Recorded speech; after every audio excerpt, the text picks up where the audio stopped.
Alright, let's stop for just 1 minute before we take these slabs off and see what we're looking at. Do a little sawmill education here. I'm going to try to start doing this more in my videos, kind of teaching you guys what I know. If you have any questions about this stuff, just leave a comment below. If you have anything to add to this, leave a comment as well, and we'll all learn from everybody here. And right here on the end, the very center, that's the pith right there. That's when the tree first started. And this wood around the pith is called juvenile wood. It's really knotty and gnarly. It's a lot of waste. That's where a lot of your checking comes from. It radiates right here on the tangential plane on the pith right here in the middle.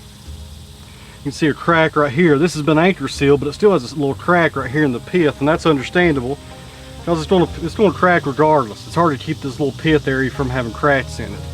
But here's what you do on the pith, and this goes with any kind of wood you saw. It doesn't matter if this is cypress, hemlock, cedar, maple, redwood. It doesn't matter. The pith is going to be the same on every tree that I know of. What you want to do, you can keep this in the slab. As you can see, here's my cut and here's my cut. But what I did is I boxed the heart. The heart, the pith, the juvenile wood, it's the same thing. People call it one thing or another, but at the end of the day, it all means the same thing. It's the center of the tree. But what you don't want to do is have this pith in two different slabs. You don't want half the pith in this slab and half of it in this bottom slab, because then you're going to have defects in both slabs. You want to isolate it to one particular slab. And that's what I've done here. I've boxed it in on this one slab. Here's the pith in all its glory, and it's right here on this slab. This slab will not have it, and the remainder slabs will not either, but this slab will contain it.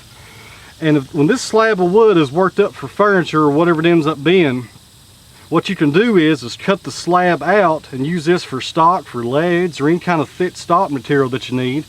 Or you can leave it in there and do a slab anyways, but you're going to have to do some epoxy pours and really kind of take care of those cracks that are present, because you will have cracks on the face in the middle of this board. But that's the best way that I know how to keep it from being in all the other slabs and really just isolating it to one piece.